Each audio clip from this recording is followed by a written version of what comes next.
Hey, it's been a while. I think it's been almost a calendar year, actually, since I made a video. Um, Oops. You're probably thinking from the title of this video, like, Ren, the lockdowns in Moscow were almost a year ago. Who cares? Why should I care about this?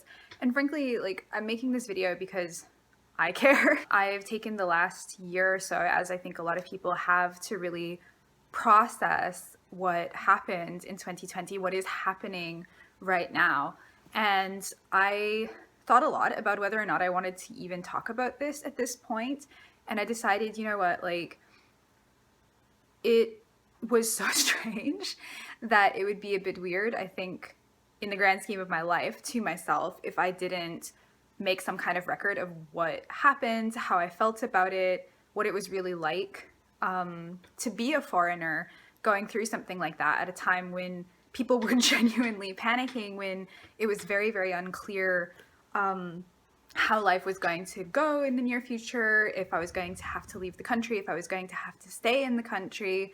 It was just a very weird experience. And so I decided, you know what, let's talk about it. At the time that this was all happening, like a true nerd, I actually was documenting day by day what the changes were that were going on, when orders were coming down for different types of restrictions, etc. So thanks to past me, I actually have a very good record of what exactly happened. I'm sorry I look haggard, but you know what? Last year was rough for everyone. What I think I would like to emphasize before I go into the details of what exactly lockdown in Moscow looked like at its peak in March and April of last year and into May, I want to emphasize how fast everything happened. Now, this isn't unique, I'm sure, to my experience or to the experience of those of us living in Moscow at the time, but I feel like I have to start by saying that this went really fast. And even looking back at my own timeline, like, we had the first confirmed cases, at least that I wrote down, that were publicized at the end of January of 2020. They were very, very far away from us. They were Chinese nationals. And I think for a lot of people, this was still at the point where we thought, well, you know, we've heard about what's going on in China, but that's not going to influence or impact us at all. Starting at the beginning of March, we had the first confirmed cases in Moscow. And again, a lot of people, myself included, at that time very naively thought, you know, this is not a big deal. This is just the flu, like nothing is really going to happen from this. Well, the government disagreed with us. And so starting from the 17th of March, they shut all the theaters down. I think that was the first thing that impacted me personally. This is very petty, but I had plans to go to the Bolshoi to go see a production of Carmen literally the day after this came down. So that was something that I noted when I first started keeping this account. And it was the first thing that made me think, you know, wow, this could actually be a big deal. They're actually closing down all of the theaters. And if you live in Moscow, you know that nightlife and going out, whether that's to go to the opera or go to the club, is a really big deal. I mean, as it is in any big city. So the fact that they took that step really surprised me, and it actually made me start to think that perhaps this was going to be a thing, although admittedly I did not think it would drag on this long. The second thing that I wrote down as being particularly important thing that happened was that on the 25th of March, people over the age of 65 were ordered to stay home. Now, normally this wouldn't have impacted me at all, but I had a colleague who actually happened to be above the age of 65, and he was very, very resistant to being forced to stay at home. And again, because this was March and this was before the pandemic as such had really touched us in Moscow, this was something that did feel a bit crazy. We thought, like, well, you know, how can you keep this man in his flat if he wants to go to work? But he did comply, and we kind of trundled along from there. The next thing I wrote down, which was the thing that was probably really the tipping point for, I think, the expat community in general in Moscow, was that they canceled international flights indefinitely. And it was framed pretty well that way. There was not a lot of information. It was just starting the day after tomorrow, we will have no more international flights out of Moscow. Of course, that's not really how that panned out. And there were flights that continued to happen, at least between Russia and the US, out of Moscow from Domodedova to New York and I think a few other locations. But imagine, I mean, this was very shocking. This was very, very scary. My roommate and I, when we heard this news, we were absolutely aghast.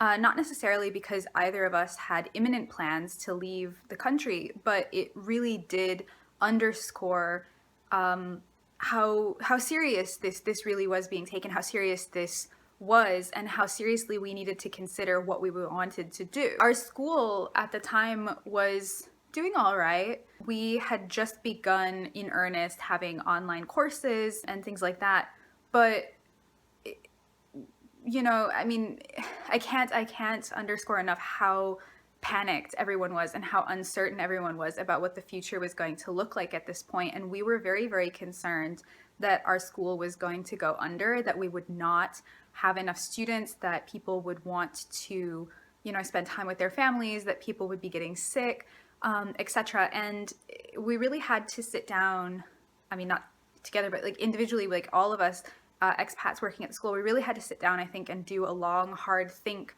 on what our next move was going to be. I can say that of the Americans, especially the younger Americans working at my school, almost all of them left within a week and a half of each other, right before the international flight ban came down.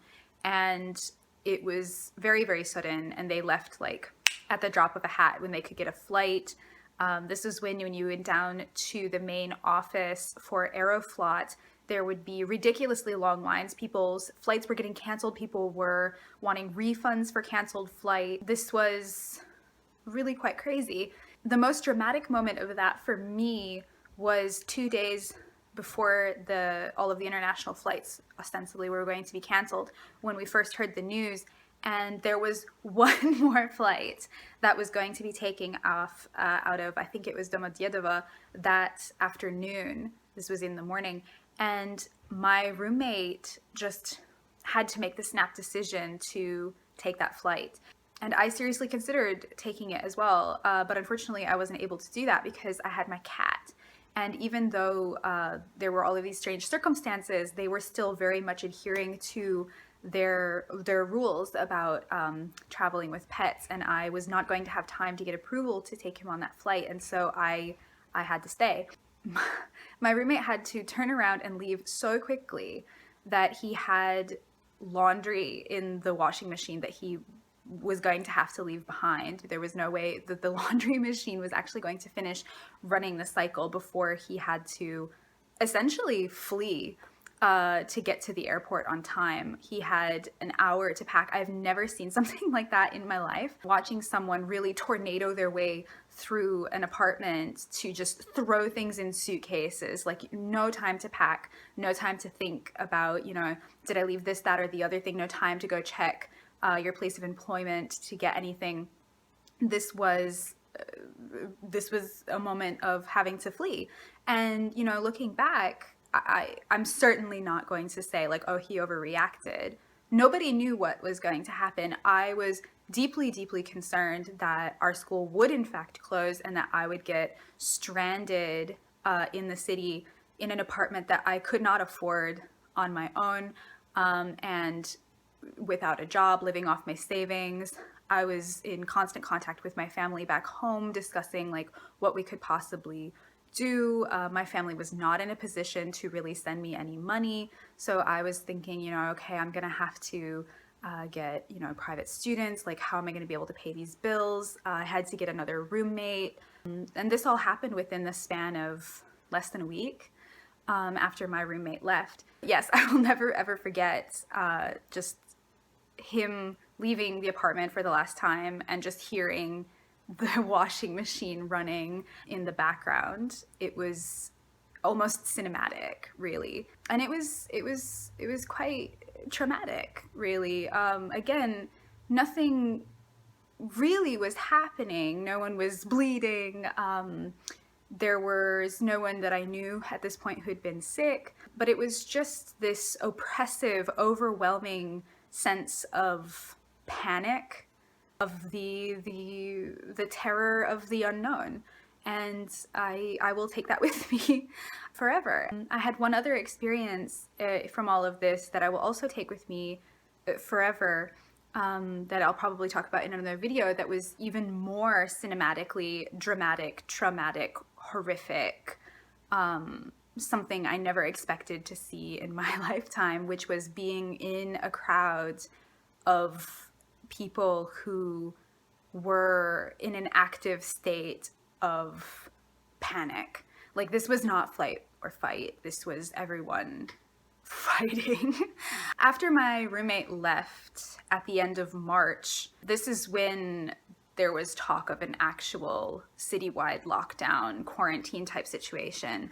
So yeah, that began on the 30th of March was when our lockdown officially began. And by the 15th of April, QR codes were required, theoretically required, to travel in the city for non-essential reasons. So if it wasn't to go to a doctor's appointment, if it wasn't to go to work, you had to sign up through your phone to get a QR code that you would then have to have scanned at the metro, or theoretically, I suppose, by any police that happened to stop you. I had to use these more times than I would have cared to. Again, that's a story for another day.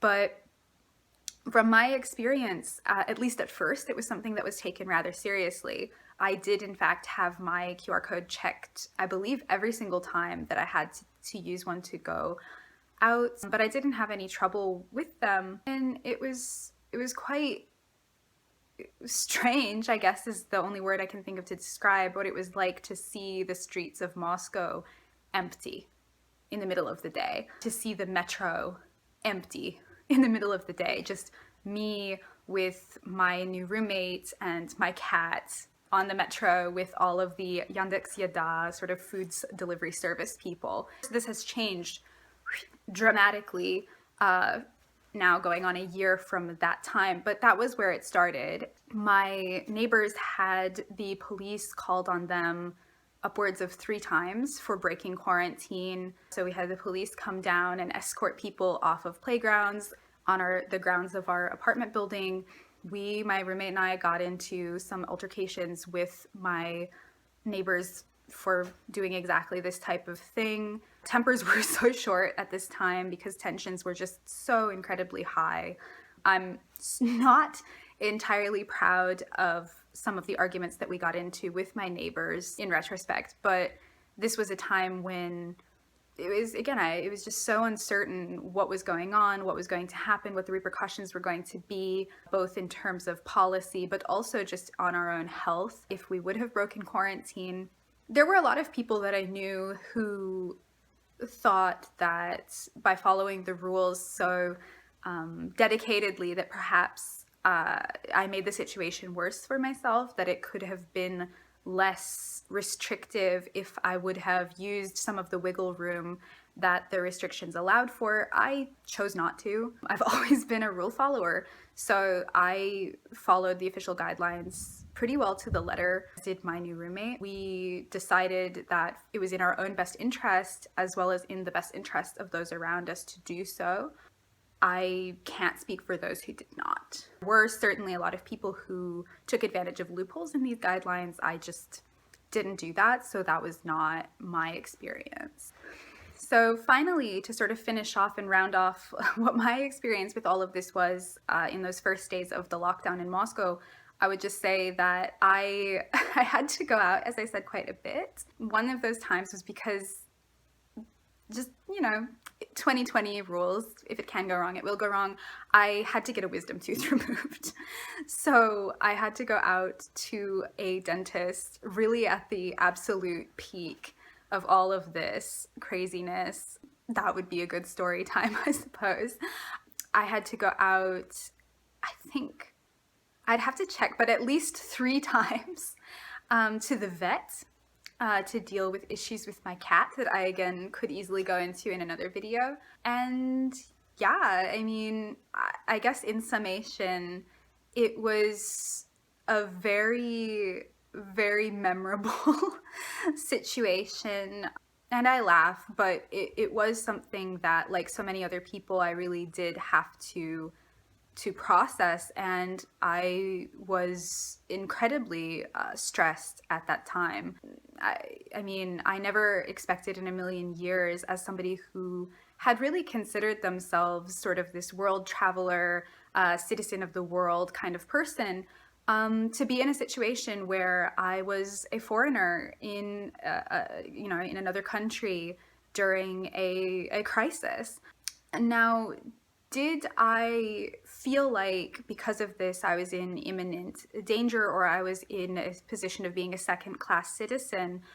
Well, it's hard to say. Again, in another video, I could go into the issues that I actually had with the US Embassy, the way that they handled this. I definitely have some things I could say about that, and their messaging and their attitude and their level of competence and organization. In terms of being just a foreigner, specifically an American living in Moscow during this, I was very, very lucky to never be in a position where I genuinely felt that I was going to receive inadequate care, that I felt that I was going to be brushed aside in favor of Russian citizens. I was also very, very, very lucky to have the roommate that I had after my colleague went back to the States, who was a Russian citizen from Moscow and was very, very familiar with all of these systems and really helped carry me through all of these systems to make sure that I didn't have any trouble and that I was able to follow the rules and all of that. So I'm eternally grateful to him